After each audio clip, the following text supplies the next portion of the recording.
warahmatullahi wabarakatuh. Salam sejahtera untuk kita semua. Puji syukur kehadirat Tuhan yang Maha Kuasa. Kawan-kawan yang saya muliakan, beserta Kongres kelima KSPI dari berbagai penjuru negeri yang datang dengan menggunakan berbagai alat moda transportasi, yang membawa hati dan pikiran mewakili setiap negeri dan mewakili setiap orang kaum buruh yang ada di pelosok negeri. Selamat datang di dalam Kongres kelima KSPI. Yang saya hormati juga dan saya muliakan kawan-kawan seperjuangan, kawan-kawan yang selalu seiring sejalan, yang selalu bersama di tengah terik matahari, di tengah derasnya hujan, tak pernah lengkang oleh panas, tak pernah lepas oleh hujan. Kawan-kawan Federasi Afiliasi KSPI, ada SPN, ada FSPK, ada FSPMI, ada Aspek Indonesia, Farkes Reformasi, BVMI, ISI, PAR, dan juga FPTHSI. Selamat datang di Kongres kelima KSPI. Kontemplasi pemikiran saya tentang hidup ini, salah satu perubahan itu hanya dimulai dengan konsistensi atau istiqomah. Jangan bergeser, lurus, kemudian serap semua dalam ibarat kalau kita ingin berjalan dari satu titik, ketika kita menuju titik itu, titik di mana kita akan bertemu itu, pasti akan banyak, ada angin, ada udara, ada hujan, ada panas. Itu rupanya adalah yang menempa kita. Asal konsisten, jangan geser. Begitu kamu geser, itu godaan. Makin bergeser, itu udah ujian. Makin bergeser, itu udah pengkhianatan. Percaya mas? Tapi kalau lurus, apakah itu di KASBI, di KSBSI, di KPBI, di kawan-kawan serikat-serikat yang menjadi afiliasi federasi, termasuk kita di KSPI, apalagi di KSPSI, Bung Andi Gani, asal lurus. Karena kalau begitu bergeser, nah itu godaan. Saya ulang, itu godaan. Begitu bergeser, itu udah ujian antara memilih tetap pada jalan yang lurus, siratal mustaqim, kalau bahasa agama saya pahami, agama lain juga saya ada konsepsi itu. Nah kalau nggak lolos ujian itu, ya pengkhianatan. Betapa banyak omong, satu contoh yang menarik, saya ulang-ulang ngomong, jangan sekali-sekali kamu lupa pada dari mana kamu berasal. Kalau pepatah bilang jangan lupa kacang pada kulit. Omong sampai titik ini saya lihat berhasil. Kita hantarkan, memang banyak bantuan dari lain, tokoh masyarakat asli yang betul, Obon juga putra daerah asli. Tapi saya ini meliputi 3 generasi lah Pak Abdullah ya, dari mulai SPSI, kemudian dari Orde Baru ya Pak Abdullah ya. Saya di tempat itu dari mulai Orde Baru. Saya lihat karakter pemimpin serikat buruh, kemudian era-era setelah Pak Harto dan reformasi sampai hari ini 3 zaman itu banyak karakter yang begitu spektrumnya luas ya. Ini saya mau yang ringan-ringan dulu. Prolognya harus ringan-ringan dulu. Kalau nggak nanti Anda udah mulai tak langsung gigi 4, Anda langsung tinggi semua. Nah, menarik. Saudara, apa yang saya bukan bilang omong. Tidak ada pernah dalam hukum alam sunatullah atau hukum Tuhan itu sesuatu itu datang tiba-tiba.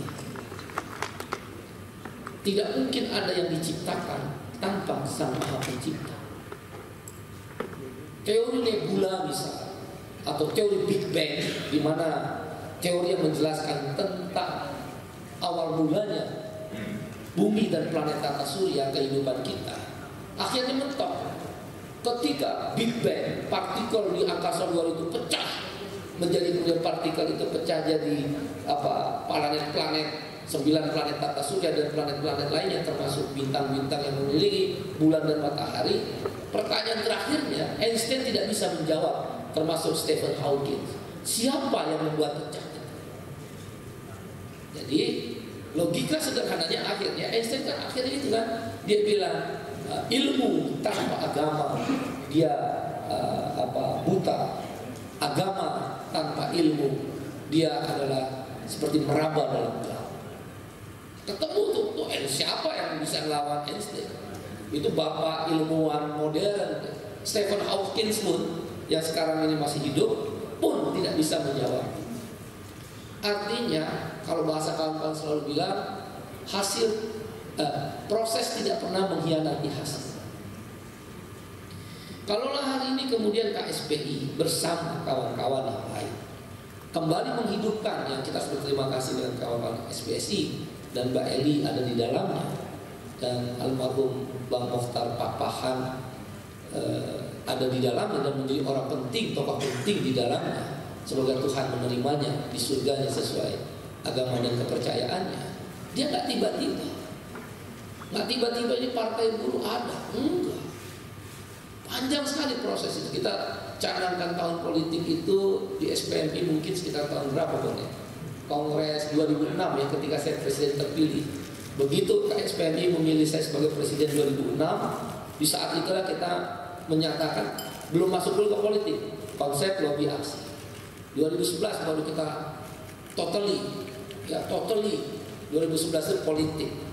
Orang banyak boleh bilang tidak sependapat, orang bahkan menilai sesuatu eksperimen yang basa-basi, bahkan politik zigzag menjadi penilaian dari banyak orang.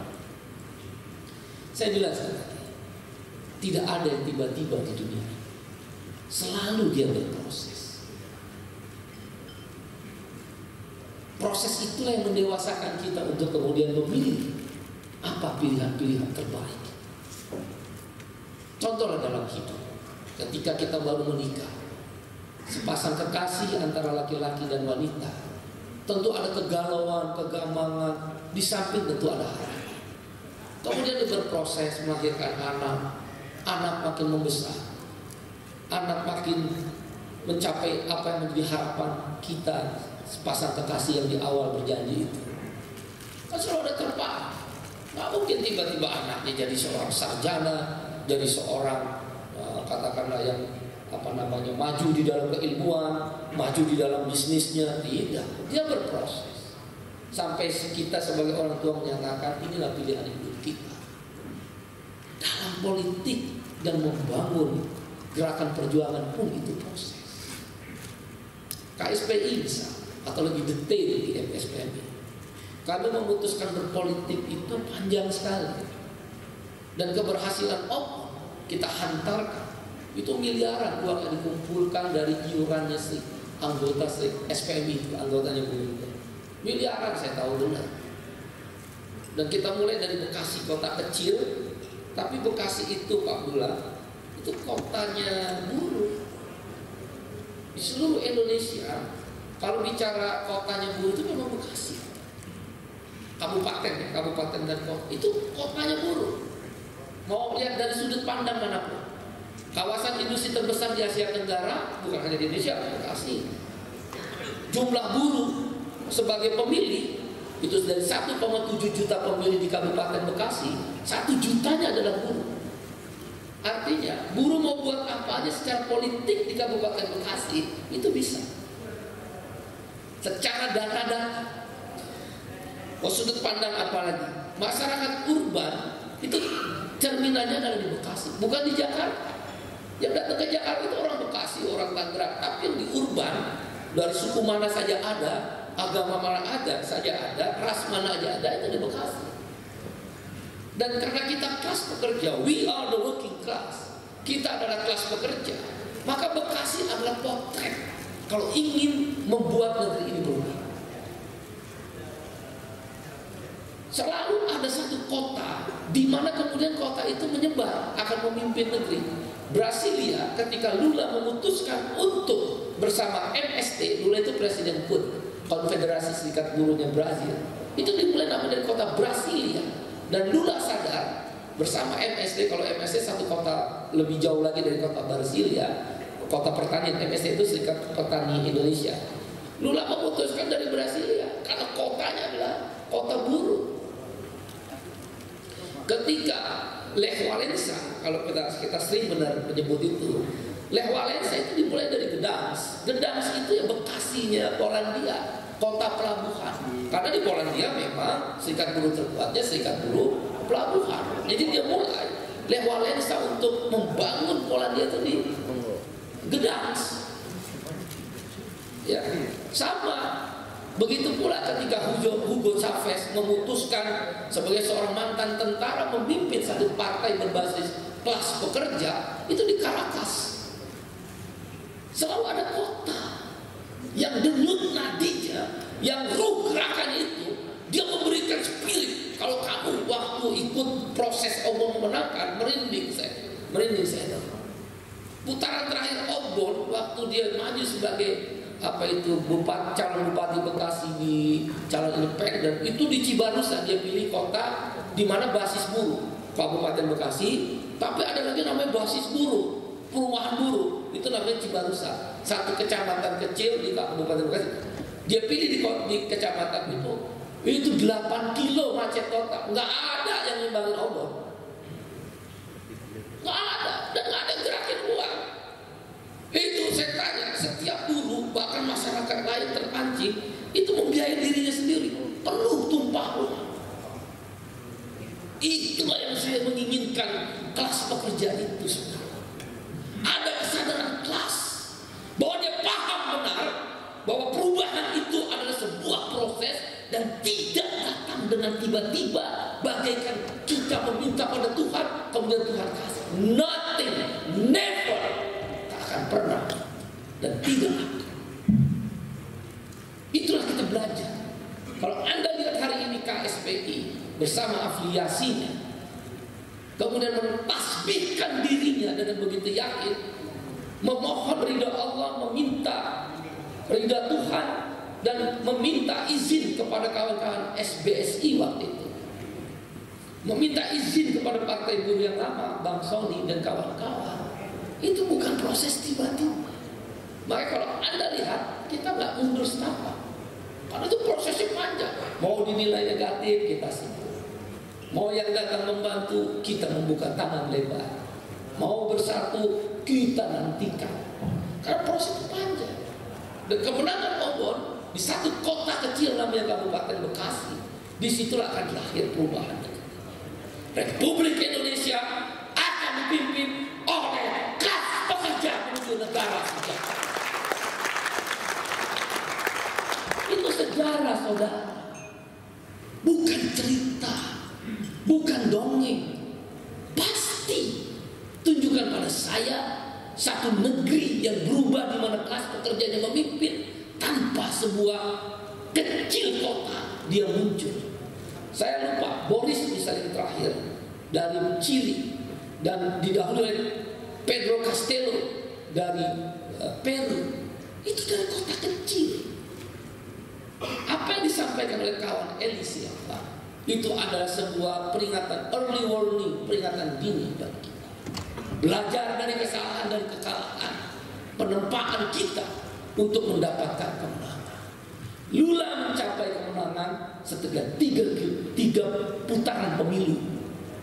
Lula mencapai kemenangan ketika dia datang ke MST, Serikat Petani terbesar di Brasil. Dia meyakinkan MST bahwa Lula tidak akan bisa menang kalau dia tidak didukung oleh MST. Dua sahabat pemimpin MST dan KUT ini datang ke Kardinal Uskup Katolik itu kuat di Brasil. Dia minta Lula itu sosialis kiri, bahkan mendekati komunis, cuma tidak komunis.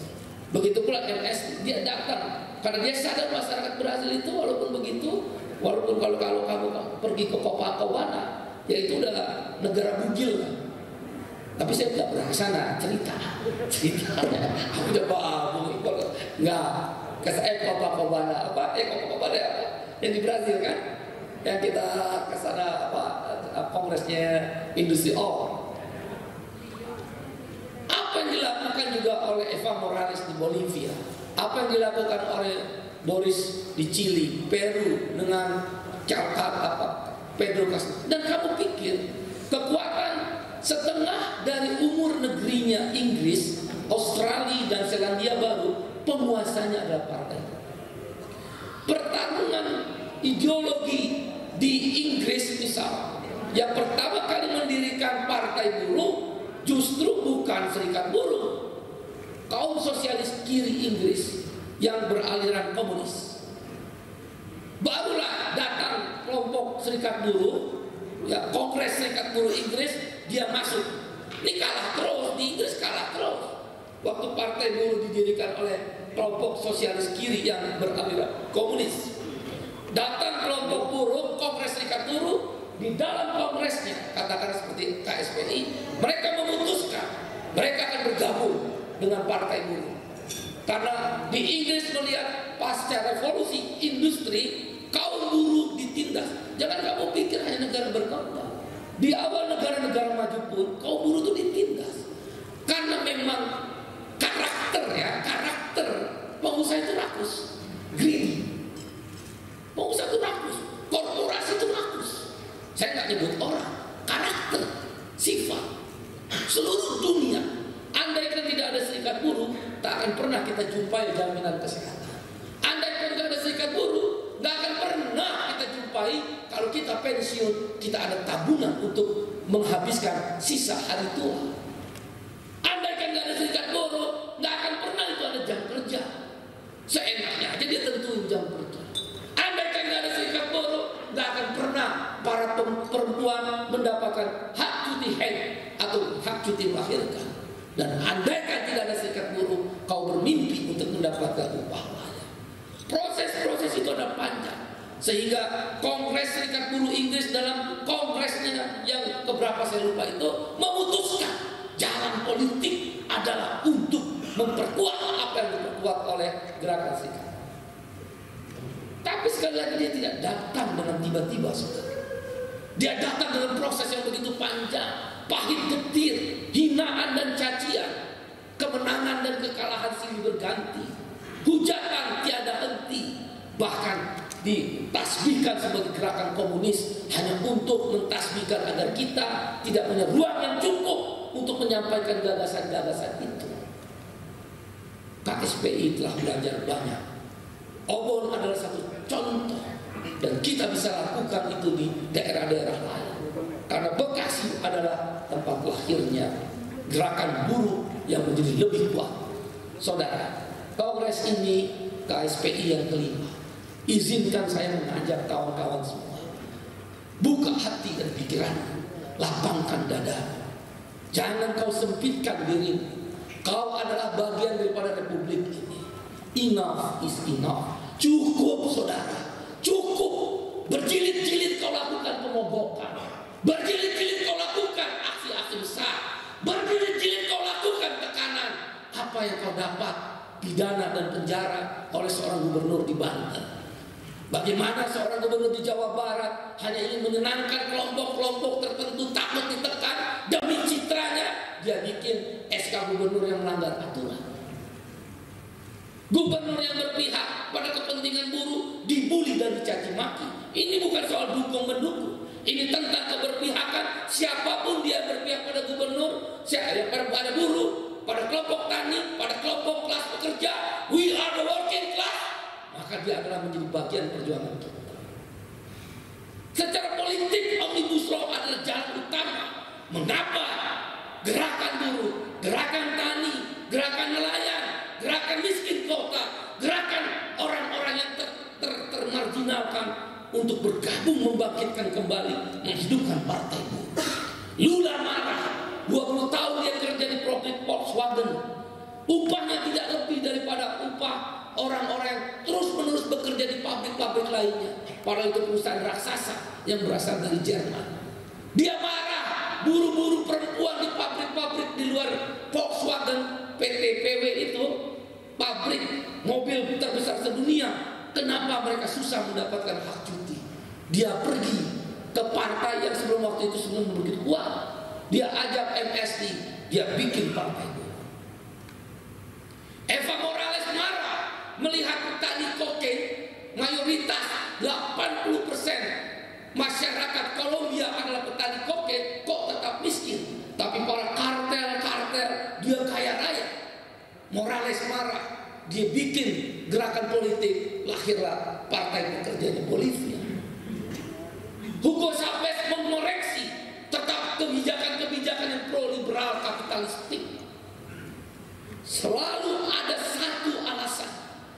partai buruh diputuskan untuk dilahirkan. Indonesia, Indonesia tanah air beta pusaka abadi nan jaya. Indonesia sejak dulu kala tetap dipuja-puja bangsa. Di sana tempat lahir beta, dibuai dibesarkan bunda, tempat berlindung di hari tua sampai kaum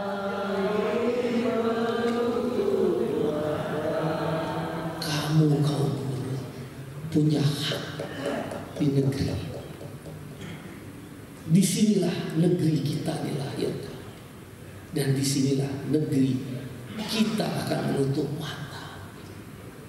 Kau lihat anakmu ketika kau pulang kerja atau beraktivitas, ketika dia menuju ke peraduan tidurnya. Saya sampai hari ini kebiasaan saya begitu.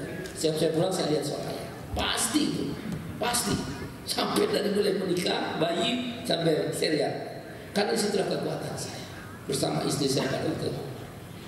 Kau lihat, tengok ketika dia menutup mata, kau akan bertanya pada dirinya, sampai kapan negeri ini akan bisa melindungi anak-anak kita. Itulah yang dirasakan oleh kaum buruh. Hanya demi 37.000 berubah menjadi katakan 5% naik upahnya 200.000. Itu pun berjilid-jilid pemogokan, bahkan sampai dipidanakan.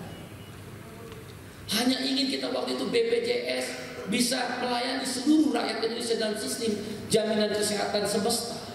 Itu pun kita berjilid-jilid pemogokan, unjuk rasa besar-besaran.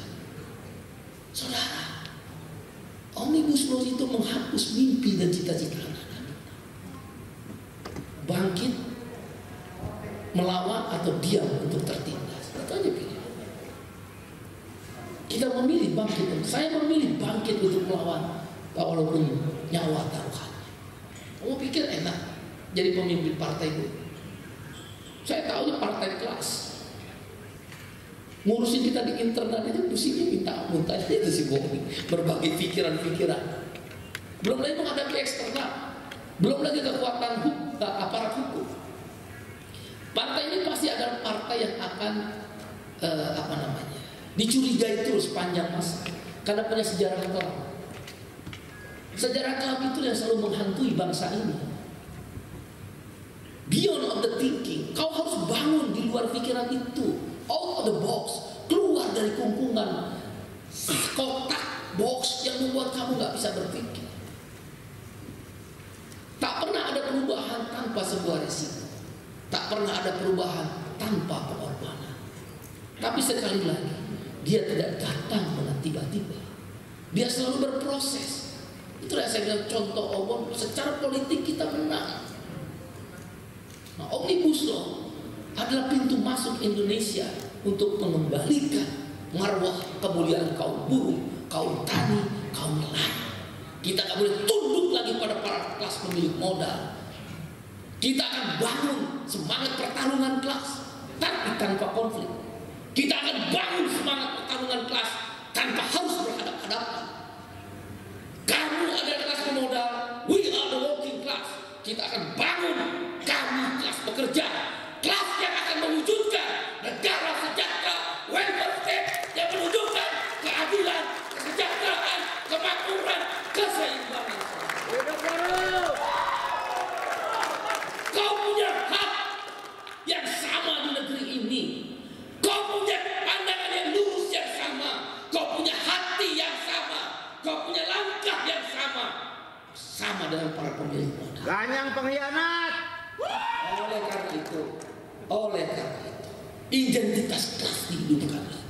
Tanpa harus berhadapan, tanpa harus berkonflik, tanpa harus saling meniadakan, dan tanpa harus berhadapan-hadapan. Kita tunjukkan kelas kita. Kau boleh kaya, miskin. Sederhana. Kau boleh ambil sumber daya alam, tapi kau kembalikan dalam bentuk jaminan sosial. Haram hukumnya di negara gemah ripah Dinawi, Pancasila, ketuhanan yang Maha Esa, kemanusiaan yang adil dan beradab. Haram hukumnya ada rakyat yang masih kelaparan. Partai buruh akan berada di barisan itu. Kau boleh ambil dalam politik anggaran dana-dana yang mungkin akan kau gunakan untuk kelompok-kelompok, tapi kau bagi kepada kami untuk memberi makan. Dan kami katakan haram hukumnya ada orang kelaparan di negeri ini. Sederhana. Politik anggaran sekarang mungkin 70-30. Yang udah pasti lah ya, 20% pendidikan, 5% kesehatan, 25 tambah alutsista pertahanan 6%, 31. Ya, kita mau balik 55-45. 55 infrastruktur dan sebagainya, pembangunan, 45 adalah untuk kesejahteraan. Kasih makan rakyat, caranya gimana Pak? KSPI dalam kongres ini meminta nanti partai buruh di ruang-ruang parlemen, kalau Allah izinkan, Tuhan izinkan, kita lolos verifikasi. Kalau parliamentary threshold saya berkeyakinan dengan izin Tuhan pasti lolos. Sederhana, kasih 500.000 orang setiap orang. Berapa angka kemiskinan? 27 juta katanya sekarang. 27 juta kali 500.000 per orang, kira-kira 12 triliun. 12 triliun kali 12 bulan, setahun cuma 144 triliun. Kecil, seujung kuku. Kita udah hampir 3.000 triliun APBN kita. Mungkin 2024 APBN kita tembus di 4.000 triliun. Bahkan Pak Jokowi mengatakan 7.000 triliun. 144 triliun tidak jatuh miskin ini negara hanya karena kita memberi makan pada orang-orang yang kelaparan. Haram hukumnya. Orang Indonesia kelaparan itu dogmanya partai buruh. Tiap tahun, tiap bulan ATM-nya orang-orang miskin itu ada 500.000. Tapi kita pakai syarat, nggak boleh bapak-bapak yang terima, kita dibeli rokok. Dia harus ibu-ibu. Jadi istri didaftarkan tuh rekening istri. Yang megang ATM juga istri. Harus wajib. Kalau di Kuba dia melakukan itu. Boleh dibantu, tapi wajib sekolah. Makanya angka melek Kuba 100%. Apa yang nggak bisa kita lakukan buat negeri ini? Ini tentang pertarungan kelas. Mereka para kelas pemodal nggak akan mikirin itu. Kamu pikir dalam perdebatan di anggaran-anggaran, di badan-badan anggaran, di DPR sana, omong itu contohnya. Kamu pikir dia ada? Cuma remeh-temeh. BPJS pun kita kerahkan. Total 2 tahun 2010, 2011. Kalau nggak ada pikir, sekelas Pak SBY pun nggak mikir kok. Kita turun ke jalan 2 tahun. Aksi. Nggak ada itu negosiasi. Aksi sampai kapan Bung Iqbal? Sampai menang. Coba Anda lihat Omnibus Law. Walaupun udah disahkan, berhenti kita. No, never. Tidak akan pernah kita berhenti. Aksi. Nyerah MK, menang kita. Ini tentang arogansi kekuasaan. Dia nggak mau terima tentang keputusan MK. Inkonstitusional bersyarat itu artinya sebelum syarat 2 tahun paling lama dipenuhi, ya inkonstitusional. Nah sekarang masuk prolegnas itu, Undang-Undang Cipta Kerja Omnibus Law itu, yang mana nih kontennya? Wong udah pembentukan dinyatakan inkonstitusional, bahkan dinyatakan cacat formil. Lagi-lagi karena arogansi kekuasaan. Politik anggaran kita lawan. Lo ambil proyek A, ambil. Lo ambil proyek B, ambil. 144 triliun kasih orang makan. Bukan buat partai buruh. Senang rakyat, dia akan bicara. Itu yang dilakukan oleh Mahathir Muhammad. Itu yang dilakukan Lula. Kenapa Lula gak jatuh miskin? Lula pertama kali dia dipilih dalam presiden Brazil, dia pidato, saudara-saudara, buruh, petani, orang-orang miskin kota, kan basis dia itu 3. Buruh, petani, miskin kota. Mulai hari ini sebagai pidato saya pertama, saya naikkan upah 30% sampai 5 tahun mendatang. Gila gak? Karena kita berkuasa. Saya waktu itu, kadang saya cerita ini waktu di Los Angeles, saya satu meja jadi pembicara dengan Menteri Perburuan. Saya tanya, makin miskin nggak? Enggak, kita makin hebat. Bridge itu Brazil, Rusia, India, walaupun dipaksakan Indonesia adalah Indonesia karena British iya satu kan nomornya. Tapi ya udah, Indonesia, Cina dan South Africa dia penyeimbang G8, negara kaya G8. Gara-gara naikin 30%, ekonomi Brazil naik. Tapi Lula bilang, kalau saya naikin gaji 30%, uang nggak boleh keluar. Jadi uang itu muter di domestik. Apa yang terjadi? Produk domestik naik. Karena daya beli masyarakatnya beli produk sendiri.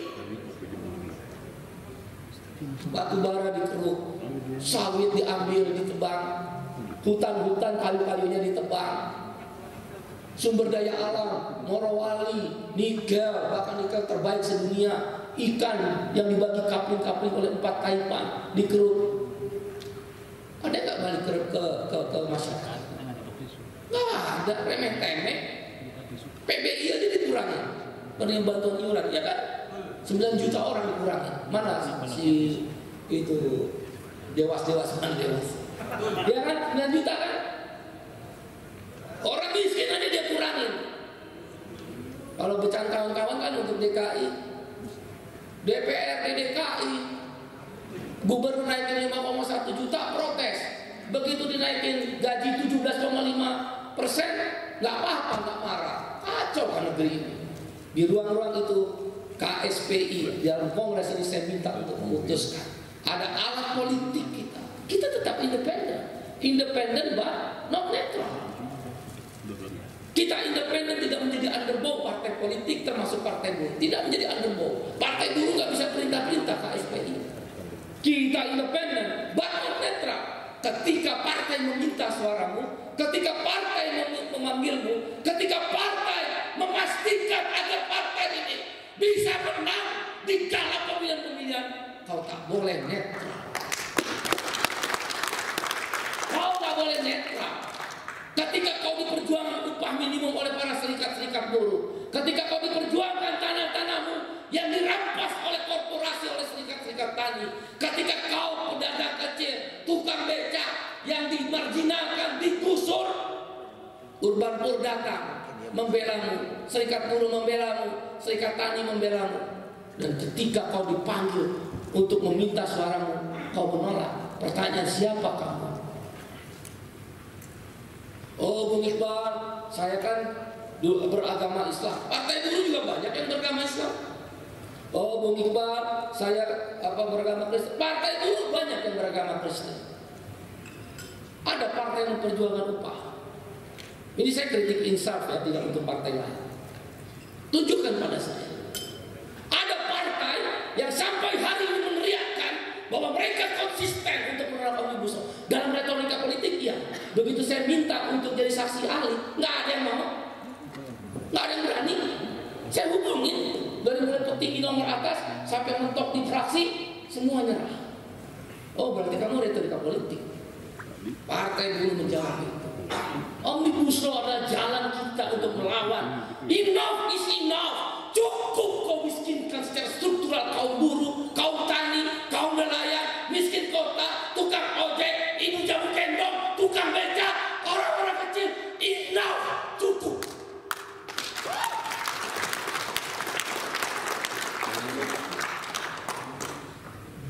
Cukup retorika itu. Kongres harus memutuskan, harus berani ngambil. Saya tahu akan timbul perdebatan, dialog-dialog yang tajam, tapi saya minta gunakan hati dan pikiranmu untuk sesuatu yang lebih besar. Boleh jadi eksperimen kita bersama kawan-kawan untuk menghidupkan kembali partai buruh ada sebuah kegagalan yang terulang seperti yang dilakukan oleh kawan kita Mbak Eli Silaba. Tapi kau telah berbuat. Sayyidina Ali mengatakan, kalau kau seorang yang punya ilmu dan kau punya kemampuan, kau berijtihad, salahmu saja kamu berpahala 1. Salahmu. Kalau kau berbuat baik dan itu benar, pahalamu 2, kata Sayyidina Ali. Itulah ijtihad. Itulah pembaharuan. Itulah perubahan. Itulah keberanian untuk melakukan sesuatu, tidak berhenti dalam kejubutan itu yang Bapak aku. Kongres harus berani. Kita memutuskan sama-sama. Memang saya tidak hanya mengkhususkan untuk partai. Belum tentu saudara ada umur saya. Boleh jadi setelah saya pidato 1 minggu, 2 2 minggu, 1 bulan Allah ambil nyawa saya. Allah ambil kembali ruh miliknya. Tapi kau tak boleh berhenti. Emang kau pikir mudah memimpin untuk berubahnya? Tidak. Lagi-lagi Omnibus Law adalah jawabannya. Bagaimana negara melegalkan orang di outsourcing seumur hidup. Dan anggota DPR, Anda lihat dalam perdebatan saya di beberapa stasiun TV, dia mengatakan 80% sudah diadopsi buruh. Saya balik bertanya sama ketua balik itu, tunjukkan satu pasal pun yang kau katakan 80%. Gak bisa dijawab. Tapi retorika politiknya terus dibangun. Kekuatan modal diciptakan, buzzer-buzzer digunakan. Tuhan tidak pernah tidur dan tuli. Tuhan kita semua, apapun agamamu, Allah Subhanahu wa Ta'ala, atau apapun sebutan agamamu, Dia tidak buta dan tuli, saudara. Kau pikir 260 juta atau pemilik ada 140 juta, kau bisa bayar semua dengan uang? Kau bisa lakukan dengan penindasan-penindasan. Kau bisa bangun dengan opini buzzermu.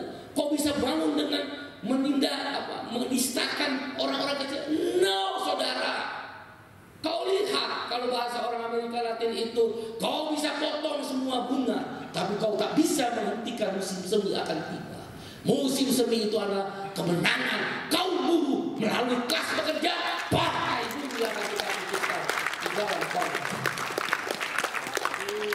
Kau bisa potong semua bunga katanya, tapi kau tak akan bisa menghentikan musim semi akan tiba. Bagaimana mungkin seorang kelompok KPBI, kelompok-kelompok yang saya boleh kata sebutkan bagian kiri tengah dari Bung Boim dan kawan-kawan, kemudian agak sedikit kiri tengah ke tengah-tengah lagi KSPI gitu kan, kiri tengah lagi sedikit KSPI, Sosial Demokrat lah, Pancasilais. Terus yang saya anggap tengah, nggak pakai kiri, tengah, kawan-kawan di KSPS Andi Gani.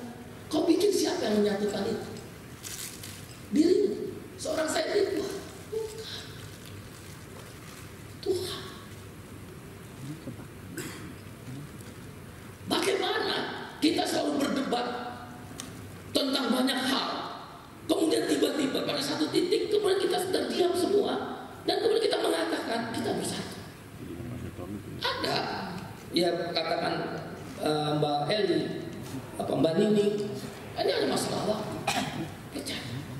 Kalau lolos verifikasi harus gabung, itu nggak boleh pilihan lagi.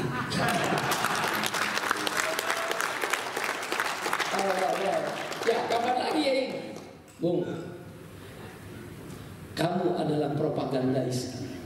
Setiap dirimu seperti Sekjen bilang itu, setiap dirimu adalah propagandais partai dan serikat. Kau adalah mesin-mesin propaganda partai dan serikat. Kau adalah alat propaganda partai dan serikat. Bung Iqbal ini di Kongres kok ngajak-ngajak serikat buruh begini di partai politik pula enggak. Percaya saya. Tunggu 5 tahun. Kasih saya pemimpin 5 tahun di partai ini untuk bersama-sama serikat. Semua serikat tani, serikat nelayan, serikat buruh. Setelah itu kita rapihkan. Yang ikut serikat tetap serikat, yang ikut partai. Tapi partai nggak bisa macam-macam, karena inisiator pelanjutnya itu adalah di serikat. Di dalam ADART Partai Buruh itu jelas, dia bisa melakukan kongres luar biasa. Coba-coba partai buruh menyimpang, dia bisa lakukan kongres luar biasa. Punya hak itu dalam ADART kita atur. Ya, kasih kita kesempatan dulu. Ayo sama-sama putuskan kongres ini tentang partai adalah sebagai alat perjuangan politik. Bagi kawan-kawan yang belum ikut, kita tidak akan larang, tapi jangan ganggu. Setidak-tidak diamlah sejenak untuk melihat kami bekerja. Setelah kami bekerja, Anda akan memutuskan ikut atau tidak. Kami akan membuka diri, karena ini adalah alat perjuangan kelas. We are the working class. Kami adalah kelas pekerja, kelas yang merindukan negara sejahtera, negara yang ingin dibangun bukan daulat Tuhan, bukan daulat uang, bukan daulat dinasti, tapi daulat rakyat, di mana partai menjadi alat untuk kontemplasi setiap hak-hak rakyat. Negara yang kita menginginkan lapangan kerja yang berpihak kepada kepentingan pasar ekonomi, pasar sosial market ekonomi pasar sosial. Apa itu ekonomi pasar sosial? Ekonomi yang berbasiskan kepada pasar barang, pasar uang, tapi ada dua lagi, pasar tenaga kerja yang tidak fleksibel labor market. Dia boleh di kontrak atau ada aturan-aturan tertentu yang mengatur hanya musim-musim tertentu direkrut, tapi tidak fleksibel labor market, outsourcing merajalela tanpa batas. Pasar sosial adalah pasar di mana jaminan sosial ada penyeimbang terhadap fiskal dan moneter. Selalu kita kan dalam ekonomi itu ada fiskal, ada moneter. Saya yakin kamu nggak ngerti, dengerin aja lah ya. Pasti insya Allah lama-lama ngerti.